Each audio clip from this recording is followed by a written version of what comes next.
Բարև ձեզ, Օրագիր Նյուզի եթերում օրակարգն է, տաղավարում այսօր հյուրընկալել ենք ազգային ժողովի պատիվ ունեմ խմբակցության պատգամավոր Աննա Մկրտչյանին։ Բարև ձեզ Տիկին Մկրտչյան, շնորհակալ եմ, որ այստեղ եք։ Ես եմ շնորհակալ։ Տիկին Մկրտչյան, երրորդ նախագահ Սերժ Սարգսյանը Ծիծեռնակաբերդում համոզմունք էր հայտնել, որ Նիկոլ Փաշինյանին հեռացնելու պահը հասունացել է, ինչպես նաև նշել էր, որ ՀՀԿ-ն առանց ծրագրի երբեք չի գործում։ Մենք նախագահի հայտարարությունից կարող ենք եզրակացնել, որ ձեր քաղաքական ուժը պատրաստվում է առաջիկայում փողոցային պայքար նախաձեռնել, թե Նիկոլ Փաշինյանին հեռացնելու այլ մարտավարություն եք որդեգրել։ Նախ մենք 2018 թվականի ապրիլի 23-ից մեր վարքագիծը եւ վճռականությունը չենք փոփոխել։ Ես դրա մասին անպայման ուզում եմ շեշտադրել, վստահ եմ եւ դուք եւ մեր քաղաքացիները, ովքեր լսում են եւ ցանկություն կունենան մեր խոսքերն ու վարքագիծը համադրել այս 7 տարիների ընթացքում, դրանց միջև հակասություն չեն գտնի վստահաբար։ Այս 7 տարիները ունեցել են շատ տարբեր փուլեր, այդ ժամանակաշրջաններում մենք անցել ենք մի փուլ, որտեղ միայնակ էինք մեր ճշմարտության հետ, մեզ լսող չկար, մեզ հավատացող չկար եւ նույնիսկ այն ժամանակ, երբ որ 2018-ին ազգային ժողովի ամբիոնից հանրապետականները խոսում էին ադրբեջանցիների առաջ խաղացման մասին, այն ժամանակահատվածում, երբ որ Նիկոլ Փաշինյանն այստեղ փորձում էր ամեն ինչ անել, որպեսզի ապակայունացնի երկիրը, ամեն ինչ անում էր, որպեսզի քաղաքացիական պատերազմի տանի բախումների, այդ ժամանակ նույնիսկ երբ որ այսօր Նիկոլի այդ հանցախմբի մասնիկներ կազմողները նույն ինքը Սասուն Միքայելյանը կանգնած ասում էր, որ ստում են, մենք միևնույն է մեր ճշմարտությունից չէինք նահանջում։ Հետո իհարկե մեր որպես քաղաքական ուժի գործունեության տեսանկյունից ժամանակահատվածներն առավել էին հեշտանում, ինչ իմաստով, որ մեզ արդեն քաղաքացիները լսում էին։ Շատերն ասում էին, որ այսինչ անթույլատրելի բան ենք արել մենք 18-ին։ Մեր հետ միասին փողոց էին դուրս գալիս, մենք թիկունքի պայքարում էինք Նիկոլի այս վարչախմբի եւ ռեժիմի ու բռնաճնշումների դեմ։ Բայց իրականությունն այն է, որ զավթված երկրում ամեն ինչ չէ, որ քաղաքական տրամաբանության կամ սահմանադրական կարգերի տրամաբանությամբ է ընթանում, եթե չասեմ, որ ոչինչ այդ տրամաբանությամբ չի ընթանում։ Եվ Հանրապետականը նաև մենք 35-րդ մեր ամյակն էինք նշում այս տարի ու նախագահը այնտեղ էլ ծավալուն ելույթ է ունեցել ՀՀԿ խորհրդի նիստում եւ մի շատ կարևոր արձանագրում էլ պիտի անենք, այս 35 տարիների ընթացքում Հանրապետականի ճակատագիրն այնքան փոխկապակցված է հայկական 35 տարի առաջվա հաղթանակների հետ, այս 30-ամյա արժանապատիվ պայքարի հետ ու ինչու՞ չէ նաև այսօրվա ողբերգությունների, այսօրվա մեջքներս կորացրած իրականության հետ, դրա հետ մենք եւս պետք է հաշվի նստենք։ Նախագահը նաեւ 35-ամյակի նվիրված խորհրդի նիստում է հստակ ուղերձներ հղել, ճիշտ է նիստը հրապարակային չէր, բայց նախագահի ելույթն ամբողջությամբ հեռարձակվել է։ Այդ ուղենիշները, այդ նպատակները, որոնք նախագահը դրել է նաեւ կուսակցականների առաջ, այն նպատակները, որին մենք պիտի հասնենք մեր միասնական պայքարով, փոփոխման ենթակա չեն։ Դրանք մշտապես են եղել ու նաև գալով բունձեր են հարցին, թե ինչ մարտավարություն կամ ինչ տրամաբանությամբ եք փորձում դա իրականացնել, մենք երբեք որևէ տրամաբանություն չենք բացառել, որտեղ տեսել ենք անկեղծ եւ իրական պայքար, գնացել ենք այնտեղ մասնակցել ենք եւ անպագորգոր չի հնչի, գիտեք, եթե ասեմ, որ անձնազոհությամբ ենք մասնակցել եւ անձնազոհությամբ ենք պայքարել Նիկոլի դեմ, որովհետեւ այն բռնաճնշումները, այսօր հանրապետական կուսակցության անդամների նկատմամբ իրականացվող անարդարությունները դրա վառ ապացույցն են, բայց մեզ համար նորից եմ ասում, նպատակը Նիկոլին հեռացնելն է։ Մենք դրանից հետո նաև ՀՀԿ ուղերձում 35-ամյակի նվիրված խորհրդի նիստի ժամանակ հղված ուղերձում է հստակ խոսք գնում այն մասին, որ մենք պատկերացումներ ունենք, թե ինչն է պետք ուղղել Նիկոլից հետո, ինչպես է պետք վերականգնել պետությունը, մեզ համար առաջնահերթություն մնում է սրանց հեռացումը։ Իսկ սպասենք ամեն դեպքում փողոցային պայքարի, թե այս մահին այդ մասին խոսելը դեռևս վաղ եք համարում։ Ես վստահ եմ, որ այս 7 տարիների հրապարակայնությունն ու թափանցիկությունը, որը եղել է, մեր ծրագրերի ընկալումների, նպատակների, մենք երբևէ այլ ավելի հարմարավետ բառապաշար կամ այլընտրանքային իրականություն ստեղծելու ցանկություն չենք ունեցել։ Նիկոլին համարում ենք դավաճան, ունենք վստահություն դրա մեջ եւ պայքարում ենք այդ տրամաբանության մեջ։ Մենք գիտեք չենք պատրաստվում կեղծել, որ մենք քաղաքական պայքարի կամ վաղը մյուս օր քաղաքական տրամաբանությամբ ընտրապայքարի մեջ ենք։ Մենք վստահ ենք, որ Նիկոլը այս երկրում ինչ եկել է իշխանության, ոչ մի ազատ, արդար ընտրություն չի անցկացրել, ոչ մի քաղաքական պրոցես չի չի իրականացրել, որովհետև կներեք, բայց դագաղներից մինչև Սևլենտեր դրանք քաղաքական process-ներ չեն, իսկ ընտրություններին չակուճը ձեռքդ վերցնելը եւ հետո էլ տարբեր ընտրակեղծիքների եւ ընտրակաշառքի միջոցով այդ հեղինակազրկված ԱԱԾ-ին եւ ոստիկանությանը օգտագործելով փորձել այդ վախի մթնոլորտը ստեղծել եւ ստանալ այն քվյատուփում արդյունքները, որ ինքը ստանում է, մեզ համար դա էլ իրավական կամ քաղաքական process-ից դուրս է։ Մենք ընտրակեղծարարության էջը Հայաստանում մեկը միշտ փակված է։ Դե մենք տեսանք Գյումրիում 17000 ձայն ինչպես կեղծեցին։ Մենք հիանալի հիշում ենք ինչ ա եղել 2021 թվականի ընտրությունների ժամանակ։ Մոռացել եք սահմանադրական դատան տրված մեր դիմումները, որտեղ խոսք էր գնում զինվորականների պարբերաբար մի քանի ընտրատեղամասերում քվեարկելու մասին։ Անդադար խոսք ա գնում ոստիկանության իրենց օրենքով սահմանված գործառույթներից դուրս ՔՊ-ի համար ինչ որ աշխատանքներ իրականացնելու մասին։ Եվ ամենակարևորը այդ սահմանադրական դատանի որոշման մեջ ինչն է։ Դե ակնհայտ է, չէ, որ դատարաններ շրջափակողը պիտի ստանար այն որոշումը, որը իրեն անհրաժեշտ է։ Կազմափոխելուց հետո դատարանի։ Իհարկե, բայց ամենակարևորը ոչ դատախազությունը, ոչ կենտրոնական ընտրական հանձնաժողովը եւ ոչ էլ սահմանադրական դատարանի զեկուցող դատավորներով եւ որոշում կայացնողներով չեն կարողացել հերքել այն փաստերը, որոնք մենք ներկայացրել ենք։ Վերջում մի նախադասությամբ ուղղակի գրել են, որ ամեն դեպքում ընտրությունները շարունակում են մնալ ուժի մեջ, միայն պիտի տակը գրեին, որ փակագծերում որ Նիկոլն է այդպես ցանկանում եւ վերջ։ Ըստ էության չեն հերքել այն փաստը, որ այդ ընտրությունները չեն եղել ազատ, չեն եղել արդար եւ չեն եղել թափանցիկ։ Ոտքի Մկրտչյան, Սերժ Սարգսյանին շտապեցին նաև իշխանականները արձագանքել մեկը մյուսի հետևից, հայտարարելով, որ եթե ՀՀԿ-ն ու անձամբ Սերժ Սարգսյանն են իշխանափոխության հայտ ներկայացնում, ապա իրենք մտահոգվելու ոչինչ չունեն։ Ինչպես կմեկնաբանեք նմանատիպ հայտարարությունները եւ եթե չեն մտահոգվում, ապա ինչու են մեկը մյուսին հերթ չտալով այսպես արձագանքում։ Դե թող չմտահոգվեն, ինչ ասեմ, եթե ամեն ինչ այդքան լավ է իրենց համար, բա ինչա իրենց դեմքի արտահայտությունն այդքան վատ, ինչ են այդքան սարսափած, ինչի ամեն անգամ երբ որ հանրապետական կուսակցության եւ Սերժ Սարգսյանի քաղաքական ուժը ներկայացնող падգամավորները ազգային ժողովի ամբիոնից ելույթ են ունենում, մի ամբողջ 75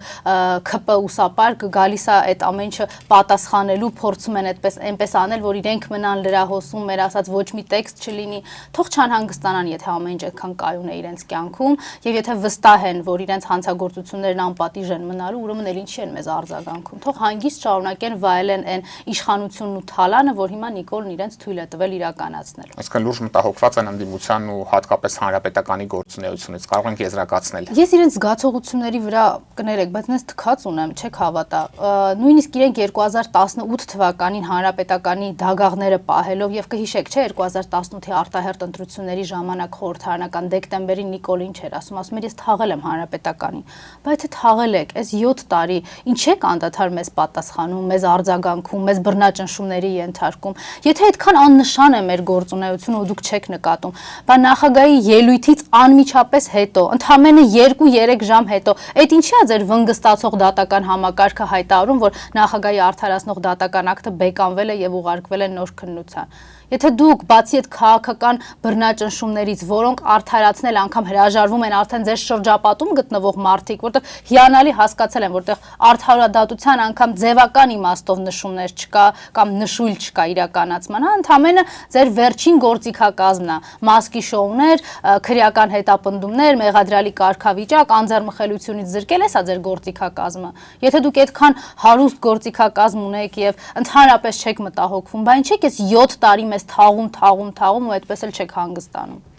Ոտքի Մկրտչյան, վերջին շրջանում նաև բավականին լարված են ընդդիմադիր երկու թևերի ձեր եւ երկրորդ նախագահ Ռոբերտ Քոչարյանի թիմակիցների հարաբերությունները,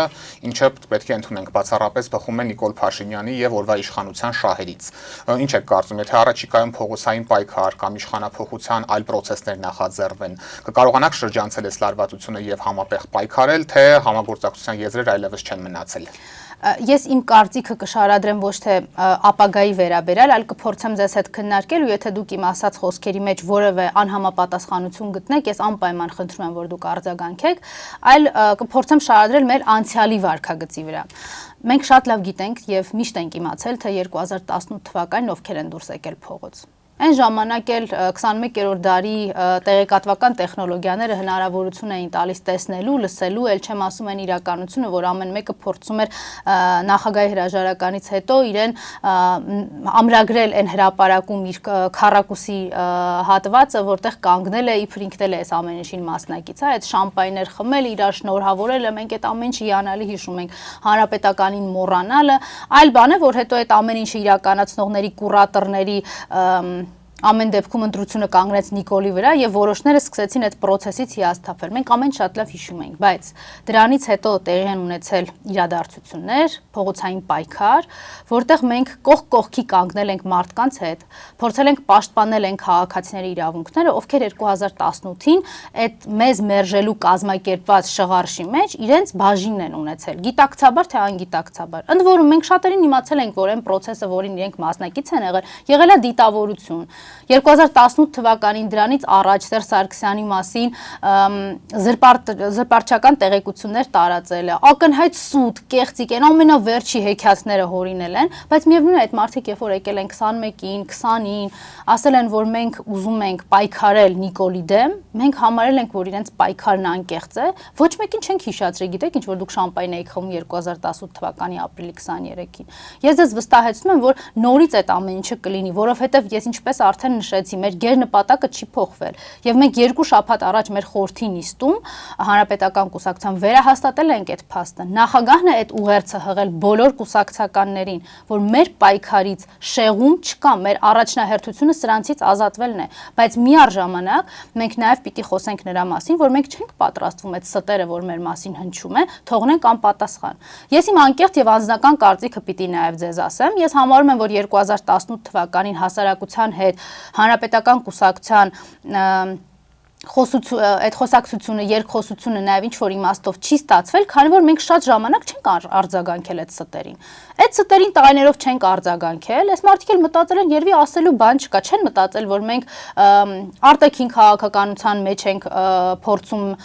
Հայաստանի դիրքերը ամրացնել, փորձում ենք այնպես անել, որ թշնամիները հանկարծ Հայաստանի ներքին կայունության վրա որևէ ազդեցություն չունենան բացասական։ Բայց չէ, դրանք դարձել են ինչ-որ անդադար հնչող փաստեր, որոնց ոչ մեկ չի հերքել։ Ես դրա համար չեմ համարում, որ ճիշտ է այլևս չարձագանքել։ Դուք ասացիք, որ կա լարվածություն երկրորդ նախագահի թիմակիցների, ինչ-որ համակիրների միջև։ Բավականին ակնհայտ, եթե նախկինում օրինակ ինչ-որ աջակիցների մակարդակով էր, ապա այժմ արդեն падգամավորների եւ ավելի բարձրաստիճան պաշտոնյաների նախկին եւ թիմի բարձրաստիճան ներկայացուցիչների։ Այո, եւ ես կբացատրեմ թե ինչու, որովհետեւ օրինակ, երբ որ Ռոբերտ Քոչարյանի գրասենյակի ղեկավարը սուտ է խոսում ակնհայտ, TV5-ի տաղավարում, ինչը ինձ համար ակնհայտ ցավ է, որովհետև ես չեմ համարել, գիտեք, ինչ որ TV5-ը կարող է ՔՊ-ական լրատվականի մակարդակի ինչ որ նյութեր հրապարակի։ Դա իրականում վատ է, որովհետև ես մշտապես համարել եմ, որ TV5-ը Նիկոլի մասին ճշմարտությունը բացահայտող լրատվական է, ու չնայած նրան, որ պարբերաբար այդ նիկոլական իշխանությունների կողմից փորձ է արվել այդ լրատվականի նկատմամբ նաև ճնշումներ իրականացնել, իրենք միևնույն է փորձել են այդ գիծը պահել, բայց հիմա չէ, Civic-ի մակարդակի ինչ որ նյութերին մենք պիտի չարձագանքենք, ոչ, ես մշտապես արձագանքելու եմ,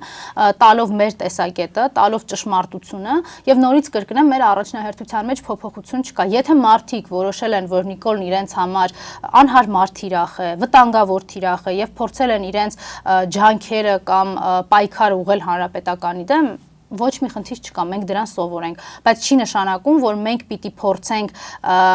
տեղավորվել իրենց այն տրամաբանության մեջ, որ իրենք փորձում են իրենց 7 տարիների քաղաքական կյանքը, հանրային եւ քաղաքացիական կյանքը խմբագրել նրա հաշվին, որ ստեր հորինեն հանրապետականի մասին։ Այսինքն ամեն դեպքում կարծում եք, որ համագործակցության եզրեր հնարավոր կլինի գտնել, եթե այս խնդիրները հնարավոր լինի շրջանցել։ Բոլոր այն մարդիկ, ովքեր համարում են, որ գերնպատակը Նիկոլին հեռացնելն է, բոլոր այն մարդիկ, ովքեր համարում են, որ Նիկոլը դավաճան է, բոլոր այն մարդիկ, ովքեր համարում են, որ մեր պետությունը այս զավթված վիճակից հետո վերականգնման ճանապարհ պիտի անցնի, մեր ընկերն են, գործընկերն են, մենք պատրաստ ենք իրենց թիկունքում լինել եւ երբևէ ինչ որ առաջին շարք չզբաղեցնել հանուն նրա, որովհետեւ մենք ուզում ենք գալ իշխանության։ Մենք չենք ուզում գալ իշխանության, մենք խնդիր չունենք հանրապետականի ներկայացվածության վաղը մյուս օրվա իշխանության շրջանակներում, շատ պարզ, որովհետեւ մենք ունենք գիտակցում։ Այսօր Հայաստանում չկա իշխանություն կամ քաղաքական պայքար, որ մենք ինչ որ քաղաքական դոկտրիների շրջանակներում փորձենք միմյանց հետ պայքարել։ Այ եկեք պետությունը պահենք, եկեք Նիկոլից ազատվենք, մի շատ պարզ իրականություն կա մեր այսօրվա կներեք բառիս համար, բայց թշվառ գոյության վերաբերյալ։ Մենք բոլորս մեր աչքի առաջ ա եղել Շուշին դժգույն դժբախտ, Արցախը Ադրբեջան, Հայաստանի սուվերեն տարածքների 30% Սև լճի համար այն սարի վրա, որտեղ 6 ամիս ձյունա ես կռիվ չեմ անելու արտահայտությունները, այդ ամենը տեսել ենք, չէ՞։ Օկուպացված տարածքները ռազմական ճանապարհով չենք վերադարձնելու, ԳՇՊ-ը ադրբեջանցիները կսովածանան, հետ կգնան եւ էլի այսպես մի շարք նվաստացուցիչ իրականություններ, հա։ Եվ դրան ինչն էր նախորդում՝ մի հրապարակային տեղեկություն, որ Նիկոլ Փաշինյանին Ադրբեջանի նախագահի աշխատակազմից ինչ որ մի փակ ծրար է փոխանցվել։ Այս հրապարակային տեղեկությունն արդեն 5-6 տարի է Հայաստանի հասարակքաղաքական դաշտում կա եւ մենք ոչինչ չենք կարողանում անել։ Մենք ուզում ենք ձևացնել, որ մենք ինչ-որ տենց սահմանադրության շրջանակներում քաղաքական գործունեությամբ ենք զբաղվում եւ միմյանց հետ քաղաքական հակառակորդություն ենք իրականացնում։ Չէ։ Քաղաքական տարբերակով, քաղաքական ճանապարհով հնարավոր չէ համարում Նիկոլ Փաշինյանին հեռացնելը։ Ես համարում եմ, որ մենք չպիտի ձևացնենք, որ Նիկոլ Փաշինյանը քաղաքական հակառակորդ է մեզ։ Նիկոլ Փաշինյանը դավաճան է, որին հեռացնելուց հետո պիտի հաջորդի իրավական պատասխանատվությունը, որը շատ կարեւոր է հանրային համերաշխություն հաստատելու համար, պետությունը վերականգնելու համար, իր շուրջը գտնվող ավանտյուրիստներին օբյեկտիվ, հասարակական եւ քաղաքացիական գնահատականի արժանացնելը, որից հետո մենք կարողանալու ենք խոսել քաղաքական process-ների մասին, ընտրական process-ների մասին, Հայաստանի քաղաքացիների շահերի պաշտպանության մասին։ Մենք այսօր նվազագույն անհրաժեշտը չունենք։ Հայաստանը չունի, այո, Հայաստանը չունի ղեկավար, Հայաստանը չունի հայկական շահը պաշտպանող ղեկավար։ Նիկոլ Փաշինյանը վերջին անգամ կհիշեք ինչն է դատապարտել։ Հայոց ցեղասպանությունը կարծես թե, որը չէր նշում, որ եղել է հենց Օսմանյան կայսրություն, ոչ նշում էր, որ եղել է Օսմանյան կայսրությունում, բայց ոչ Օսմանյան կայսրության կողմից է իրականացվել։ Նիկոլ Փաշինյանը վերջին անգամ իր խոսնակի միջոցով դատապարտել է այն, որ հայերը այրում են Ադրբեջանի եւ Թուրքիայի դրոշը։ Չի դատապարտել, որ Ալիևը ցեղասպանություն է իրականացրել, էթնիկ զտում է իրականացրել։ Չի դատապարտել, որ ադրբեջանցիները Հայաստանի դրոշը իրենց Բաքվի փողոցներում գցած ոտատակ են տալիս։ Չի դատապարտել այն, որ Ալիևը Արցախի դրոշը ոտատակ է տալիս անցնում է։ Չի դատապարտում այն, որ Թուրքիայում հայոց ցեղասպանությանը ինչ ասում են տենց 1.5 միլիոն մարդ մի գիշերվա մեջ որոշեց ինքնասպան։ Ինքը ոչինչ չի դատապարտում։ Ինքը դատապարտում է հայերին եւ իր քնչական կոմիտեն կալանավորում է հայերին, ովքեր շատ անհանգիստ եւ օբյեկտիվ անհանդուրժողականություն են դրսեւորում են ադրբեջանցիների նկատմամբ, ովքեր հանրապետության հրապարակում ծաղրում են մեզ ու Արցախը, եւ դատապարտում է հայերին, ովքեր արդարացիորեն իրենց ոճրագործի թշնամու, որը չի խոստովանել իր հանցագործությունները, որը չի ճանաչել հայոց ցեղասպանությունը, այրում են այդ պետությունների դրոշները։ Պատկերն կրճան, նույն ձեր նշած արձագանքների համատեքստում ես ուզում եմ անդրադառնանք Շիրակի թեմի առաջնորդ Միքայել Սրբազանի հայտարարություններին, անձամբ ձեր արձագանքին, ում դուք անվանել եք Քոչարյանի գրասենյակի աշխատող, նշել եք, որ տպավորությունն այդպիսին է, թեպետ հասկանում եմ, որ Սրբազանը քաղաքական հայտարարություններ արել եւ պատասխանել պետք է քաղաքական դաշտում լիներ, բայց այնուամենայնիվ չեք կարծում, որ ձեր արձագանքը եւ այս տված որակումը չափից ավելի կոշտ էր, ինչը չեմ թաքցնի նաեւ անձամբ ինձ էր զարմացրել։ Ոչ, ես միգուցե կհիասթափվեմ այն իմաստով, որ դուք դա ինձնից չէիք սպասում, բայց ոչ այն իմաստով, որ ես ավելին եմ արձագանքել, քան պետք է, վերահաստատելով առնվազն այս որակավորման մասին։ Որակավորումը այդպես չի եղել, հիմա կբացատրեմ ինչու եղել է, փորձում է խաղալ Քոչանի գրասենյակի աշխատող, որտեղ Քոչանի գրասենյակում բոլոր աշխատողների հաստիկները սպառված են, ձեզ վստահեցնում եմ, ստեր արտադրողներ, ստեր հորինողներ, այդ ստերը ասողներ, ֆեյքեր աշխատացնողներ հանրապետականի դեմ, այդ ամեն այնտեղ սպառված է, դրա համար տեղ չկա։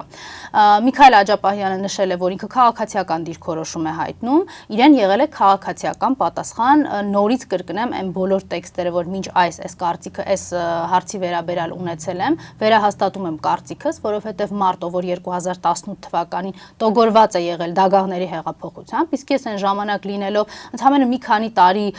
չափահասության շեմը հատած Հայաստանի քաղաքացի հասկանում էի, որ քաղաքական process չի կարելի անվանել եւ հաղթանակ չի կարելի անվանել Դագաղները հանրապետության հրապարակում Երևանի, Միքայել Աջապահյանն այդ ժամանակ այլ կարծիք է ունեցել։ Հիմա որտեղ է համոզմունքը, որ Միքայել Աջապահյանը 5 տարի հետո չի փոխելու իր այս կարծիքը։ Կարծում եմ այսպիսի հեղեղուկ համոզմունքներով քաղաքացիական դիրքորոշում հայտնելու անհրաժեշտություն չկա, երբ դու շատ լավ գիտես, որ Հայաստանի քաղաքացիները քեզ լսում են, այն իմաստով, որ հնարավորություն ունեն ունկնդրելու, միգուցե նաև չեն իրականացնում փաստերի ստուգում, ես է որ չեմ արձագանքում օրինակ, եւ դա մնում է որպես հերթական ճշմարտություն, օրինակ ասում եմ, որ եթե նման կողմ ձևով եք արձագանքում, ուրեմն նշանակում է, որ Սրբազանը ճիշտ էր ասում, որ եթե նման այդպիսի պատասխանի է արժանանում։ Բայց ի՞նչն է ճիշտ ասում։ Իր նշած որակումները էլի հատկապես այն ամեն ինչին դուք նման կոշտ տարբերակով արձագանքում եք։ Չէ, բայց ես չեմ արձագանքել իր քննադատություններին, իր կարծիքին, դա իր խնդիրն է, 2018-ին էլ է իր խնդիրը եղել, դրանից առաջ էլ է եղել իր խնդիրը, եւ փառք Աստծո, որ Սերժ Սարգսյանի իշխանությունն այնքան ժողովրդավար է եղել, որ Միքայել Աջապահյանը կարողացել է մշտապես իր կարծիքը արտահայտել եւ մենք հիմա տեսնում ենք իր վարքագծի եւ խոսքի նաեւ տարբերությունը։ Բայց ինչ վերաբերվում է, թե ինչին եմ ես արձագանքել, ինքը մեր պայքարը անվանել է կեղծ։ Ինքը չի կարող իմ պայքարը անվանել կեղծ։ Ինքը չի կարող նախագահ Սերժ Սարգսյանի ընդդիմադիր պայքարը անվանել կեղծ, որովհետև մենք այն ժամանակ նորից եմ կրկնում, երբ որ պայքարում էինք, ինքը Նիկոլին միակ հաղթած մարդն էր համարում 2018-ին Հանրապետության հրապարակում, նաև Գյումրիի հրապարակում հետո ողջունելով։ Այս մարդը իրավունք չունի ինձ կեղծ ասելու, հասկանում եք։ Ես 7 տարի բռնաճնշումների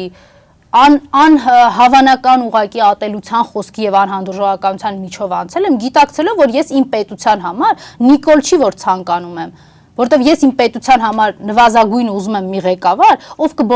կբնորոշվի լավ կամ վատ տրամաբանության մեջ։ Դուք որպես քաղաքացի իրեն միգուցե համարեք լավ, ես որպես քաղաքացի վատ, բայց ոչ թե դավաճան եւ թշնամի կատեգորիաներով։ Իսկ եթե մարդ այնքան է սխալվում, որ իր պետության ղեկին կարողանում է գովել մեկին, ով 2 տարի հետո դավաճան է դառնում, ապա այստեղ քաղաքացիական հեռատեսության խնդիր կա։ Եվ ես ինչպես նախորդ ձեր հարցի պատասխանին էի ասում, ուզում եմ կրկնել։ Ես արձագանքելու եմ բոլոր այն ստերին, կիսաճշմարտություններին եւ մանիպուլյացիաներին, որոնք մեր հասցեին հնչում են։ Շատ պարզ պատճառով դրանք խանգարում են, որպեսզի Նիկոլը հեռանա։ Դրանք խանգարում են, որպեսզի Նիկոլին մենք հեռացնենք մեր հասարակական։ Իհարկե, այսինքն, եթե ես պիտի ապացուցեմ, որ ընդդիմադիր կեցվածք ունեմ, ընդ որում գիտեք, ապացուցելու խնդիր էլ այդտեղ չկա։ Ուղղակի արձագանքեմ այն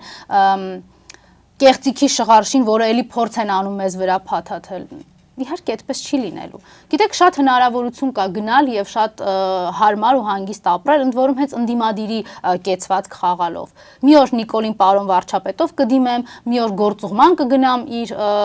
այդ ուսապարկերից որոշների հետ եւ ինչ ա եղել, հանգիստ իմ համար կապրեմ։ Ես օրինակ նույն արձագանքելու մասով ձեզ փորձեմ հակադարձեմ, երբ նույն Սրբազանը Գյումրու ընտրությունների համատեքստում Ռուբեն Մխիթարյանին էր կեղծ ընդդիմադիր անվանել, ում նաեւ հանրապետական կուսակցության հետ են շատերը կապում, Մխիթարյանը նման կոշտ արձագանք չտվեց եւ ուղղակի զարմանք հայտնեց, որ Սրբազանը նման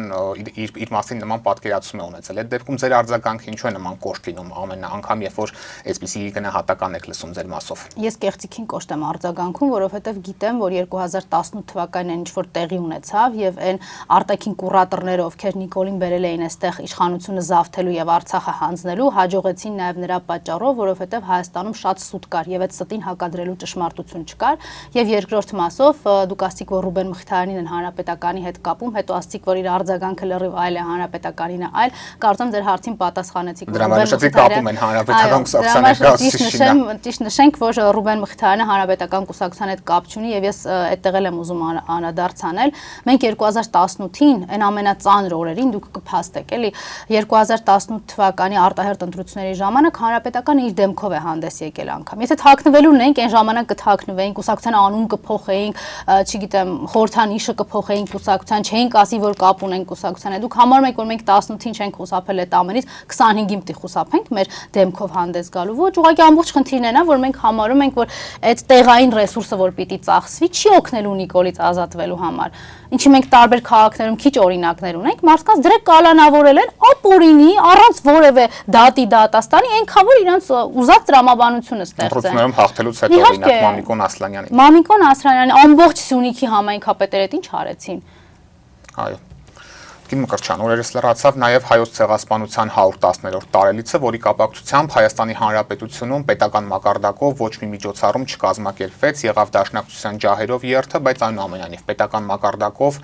ոչինչ չէր եղել։ Նախ եւ առաջ սպասելի էր այս գործելակերպը ձեզ համար եւ ինչ պետք է եզրակացնենք այս ամենից։ Սրանցից այո, որովհետեւ զավթված պետությունում չի կարող լինել ազգային օրակարգ։ Մարդիկ հիմա պայքարում են անկախության հռչակագրի դեմ, դուք հասկանում եք, մի փաստաթուղթ, որը յուրաքանչյուրից տվել է Հայաստանի Հանրապետության քաղաքացի կոչվելու հնարավորությունը։ Այն քաղաքացի, որը Նիկոլ Փաշինյան 2018-ին ասում էր, չէ, դուք հպարտ քաղաքացի եք, այդ իր ասած հպարտ քաղաքացին իրավունք, հնարավորություն եւ գոյություն ունի այս օբյեկտիվ իրականությունը, որովհետեւ Հայաստանը ունի անկախության հռչակագիր։ Ինքը հետևաբար այդ անկախության հռչակագիրը վերացնելով ուզում է վերացնել Հայաստանի յուրաքանչյուր քաղաքացուն, որտեղ այդ քաղաքացիները արդեն շատ վաղուց ինքը դադարել է այդ քաղաքացիներին գոնե կեղծիքի իմաստով ասել, որ սիրում է, հպարտանում է եւ այլն։ Կարծես խուսափում են օգտագործել։ Իհարկե, հպարտնել են, դուխովն էլ որ մի ժամանակ չէ, այտենց ամբիոնից ամեն երկրորդ նախադասությունը դա էր կեղծիքի եւ ստի շրջանակներում։ Տրամաբանությունը գիտեք որն է, իրենք մարդիկ ովքեր փորձում են հաշվել հայոց ցեղասպանության զոհերին, ինչ էին ասում էին անուն ազգանունները բերեք մի հատ տեսնենք, չէ։ Այո, Անդրանիկ Քոչարյանն էր ասել։ Այո, եւ 2020 թվականի այդ դավադիր պատերազմի ժամանակ մեր զոհված քույրերին եւ եղբայրներին Նիկոլ ինչպես էր դիմում պլյուս-մինուս 50-ով ազգային ժողովի ամբիոնից։ Դուք համարում եք որ հայոց ցեղասպանության վիշտը մեր զոհերի եւ այս պահի դրությամբ դեռևս չհասած արդարադատության ցավը կամ այդ անարդարության զգացողությունը Նիկոլին մոտ է։ Բացարձակ։ Ինքը Էրդողանի գիրքը գրկող անձնավորություն է, գիրք, որը ամբողջությամբ հակահայկականության, ամբողջությամբ հայերին այս տարածաշրջանից վերացնելու, հանելու, կոտորելու, իրենց գոյությունը նսեմացնելու մասին է։ Շփիթն էլ դեմքին շատ լայն։ Ինչ այդպես է։ Խոնարհումն էլ տեղում։ Ալիևի եւ Էրդողանի համար թուրքական տանը ընդ որում։ Այդ ինչ մի անհրաժեշտություն էր թուրքական տուն ոտք դնելը։ Դե իր բաղձալի երազանքը դա է, էլի իր տերերի տուն մտնելը, իր կուրատորների տուն մտնելը։ Ինքը շատ լավ գիտի 18-ին ինչպես է կարողացել այստեղ իշխանություն զավթել եւ շատ լավ գիտի թե հիմա ոնց է մնում իշխանության։ Այո, միանշանակ։ Այո, 110-րդ տարելիցը հայոց ցեղասպանության պետության կողմից տոտալ անտարբերության էր մատնված, տոտալ։ Եվ հայ ժողովրդի բարեկամները դրսում շատ ավելի շատ խոսեցին, դատապարտեցին, միացան մեր վշտին ու ցավակցությանը, քան այսօր պաշտոնական Երևան կոչվող։ Իրենք ամեն ինչ արեցին, որպեսզի անտեսվի 110-րդ տարելիցը։ Այն դեպքում, երբ որ 100-րդ տարելիցին 2015 թվականի Սերժ Սարգսյանը հասել էր նրան, որ գերտերությունների ղեկավարները, պաշտոնյաները այստեղ գլուխ էին խոնարհում ծիծեռնակաբերդի բարձունքում, միանում էին մեր պահանջատիրությանը, մեր իրավական պահանջին, Ռուսաստանի նախագահը, Ֆրանսիայի նախագահը։ Իհարկե, ու բացի դրանից մենք 100-րդ տարելիցին նաև համահայկական հռչակագիր կոչվող փաստաթուղթ ունեինք։ Փաստաթուղթ, որը ազգի, Սփյուռքի եւ Հայաստանի Հանրապետությունում բնակվող քաղաքացիների համաձայնությունն էր միասնական նպատակների, սկզբունքների ամրագրման, թե ուր պիտի շարժվենք, ուր ենք հասել հիմա, որտեղ ենք կարողացել մեր շահերը առաջ տանել։ Մենք հասել ենք միտեղ, որ հայոց ցեղասպանության հերքումը քրեականացնող օրենքները եւ բանաձևերը աշխարհի տարբեր ծայրերում դարձել էին օրինաչափություն այդ երկրների իրավական համակարգի անբաժան մասն էին դարձել։ Դուք վերջերս 7 տարիների ընթացքում մի պետություն տեսել եք, որտեղ քրեականացվի հայոց ցեղասպանության հերքումը, չէ՞։ Ինչի, եթե այստեղ Նիկոլն նախագծին ջղաձուկումներով վերաբերվում։ Եթե այստեղ են իրենք հերքում, ասում են մեզ լրացուցիչ ապացույցներ բերեք։ Եվ նույն դրոշները դատապարտելու մասով Թուրքիայի եւ Ադրբեջանի դրոշները այրելու երբևէ կսպասեիք, որ Հայաստանի ղեկավարից նման հայտարարություն կլսենք, թե եթե Նիկոլ Փաշինյանն է, ապա ամեն ինչ էլ պետք է սպասենք ու չզարմանանք։ Մենք եկեք դրան Հայաստանի ղեկավար չասենք, էլի ինքը մեզ 7 տարիների, այո, գոնե դե ֆակտո, այո, բայց այս 7 տարիների ընթացքում ինքը մեզ այնքան է ազգային իմաստով ստորացրել, նվաստացրել, մեզ ուղղակի ոչնչի պիտանի եւ անօգուտ ինչ որ մի հանրույթ է փորձում ներկայացնել ինքը։ Իրենից իհարկե սпасելի էր, որովհետեւ իր տերերը Թուրքիան են եւ Ադրբեջանը։ Ես վստահ եմ, որ ինքը բացի այդ դատապարտելուց դրոշների դեպքը նաեւ նկատողություն է ստացել Թուրքիայից եւ Ադրբեջանից, որովհետեւ իրենք ուզում էին նաեւ ամեն ինչ անել, որ այս տարի նաեւ ջահերով երթը տեղի չունենա, գեթ մեկ հայ այդ հրապարակում չհավաքվի եւ իրենք էլ այդ իրենց դրսից ֆինանսավորվող տարբեր անհատների եւ ՀԿ-ների կողմից նկարեին եւ ասեին, որ Հայաստանում գեթ մեկ մարդ չի մասնակցել ջահերով երթին։ Դա էլ չի ստացվել, վստահաբար Նիկոլը դրա համար նկատողությունը ստացել է։ Ընդ որում գիտեք, այնքան փոքրոքի են սրանք իրենց պետական ապարատ կոչվածով, իրենց այդ իբր ոստիկանապետ, որը իրականում ավելի շատ խուլիգանապետ է հիշեցնում։ Ուրեմն 7:10 րոպե, այսինքն 7:30 պիտի մեկնարկի երթը եւ արարողությունը 19:10 րոպե դեռևս Հանրապետության հրապարակի որևէ փողոցից կամ որևէ մուտք դեռևս երթևեկությունից ազատված չէր եւ երբ լրագրողն իրեն հարցնում է ինչու չեք դադարեցնում, չէ 20 րոպե հետո միջոցառումը մեկնարկում իր լկտի նիկոլական պահվածքով հայտարարում է դե ում են խանգարում։ Սա ինչի մասին է խոսքը, որ հանկարծ մարդիկ չհավաքվեն, հանկարծ իհարկե արհեստական խոչընդոտներ, որպիսի որևէ կերպ հայոց արժանապատվությունը, պահանջատիրության երթը, Հայաստանի քաղաքացիները չկարողանան արտահայտել իրենց դիրքորոշումը, որովհետև Նիկոլը անձնական վիրավորանք է համարում յուրաքանչյուր հայի պահանջատիրություն եւ յուրաքանչյուր հայի քաղաքացիական կեցվածք, որը ուղղված է իր թշնամիների Թուրքիայի եւ Ադրբեջանի դեմ։ Այդ մարդը այն կողմից է, Թուրքիայի պրիզմայով է մեզ նայում։ Եվ նույն դրոշները այրելու մասով իշխանական падգամավորներից ոմանք հայտարարում են այսքան տարի այրել եք, ինչի եք հասել, որ դրա համար այսպես հոգու մխիթարանք են որպես դրոշների այրումը մեկնաբանում, դուք ինչպես կարձագանքեք սրան։ Ախր ԿՊԱ-ական ուսապարկերն էլ է պետք արձագանքել։ Այդ մարդիկ հիմա ստացել են փող, իշխանություն եւ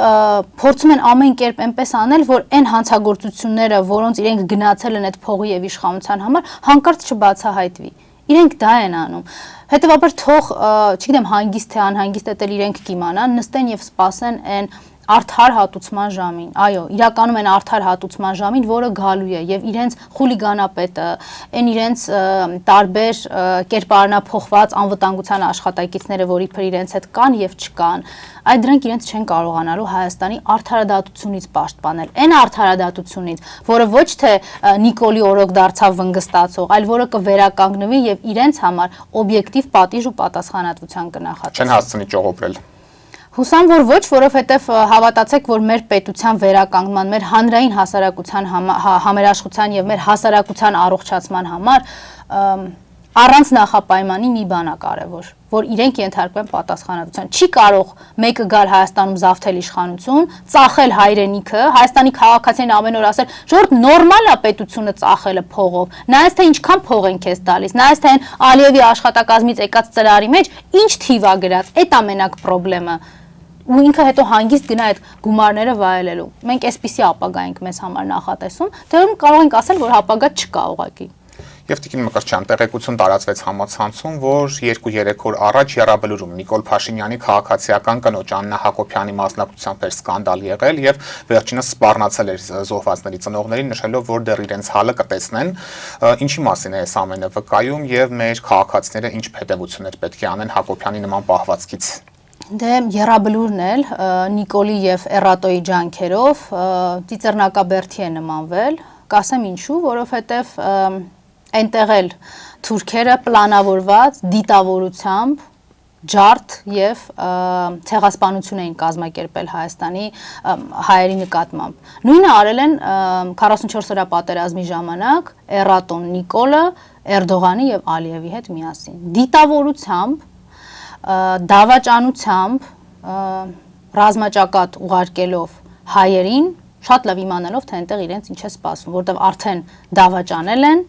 արդեն հնարավորություն չեն տվել վերակազմակերպվելու եւ պայքարելու, թիկունքից են հարվածելու մեր զինվորներին, մեր բանակին, մեր քաղաքացիներին, ովքեր այստեղ ամեն ինչ փորձում են մոբիլիզացնել սահմանի համար եւ ամուր պահել թիկունքը առաջնագծի։ ու իհարկե պիտի շարունակեն իրենց ծաղրը, ինչպես անցյալ տարի Ծիծեռնակաբերդում էր փորձում էռատոն ծաղր կազմակերպել, այնպես էլ այս անգամ փորձել է այդ նույնը անել Եռաբլուրում։ Ես ցավում եմ այս տեքստի համար, բայց իրենք պղծում են ցանկացած հայկական սրբավայր, որտեղ ոտք են դնում։ Այդպես է։ Եվ մենք մաքրվելու ցանկություն ունենք, մաքրվելու անհրաժեշտություն ունենք որպես հասարակություն։ Մեր Եռաբլուրը նորից սրբավայրի վերածելու անհրաժեշտություն ունենք, որ այն կլոունադան, որ կազմակերպում է Նիկոլը եւ Էռատոն պարբերաբար, իրենց հրհրացող ուսապարկերին այնտեղ տանելով, ուղղակի վերջ դնենք այս ամեն ինչին։ Իրենք դա էլ են դիտման բանում։ Եվ հիշեք, որ Նիկոլը կարողացել է պատերազմից հետո Եռաբլուր մտնել, զինված, զորքով, քաշքշելով, բռնության ենթարկելով զոհված զինծառայողների ծնողներին։ Այս պատկերը Հայաստանի յուրաքանչյուր քաղաքացու մտքից եւ աչքերի առաջից պիտի չհեռանա, որտեղ այս պատկերը բերելու է այն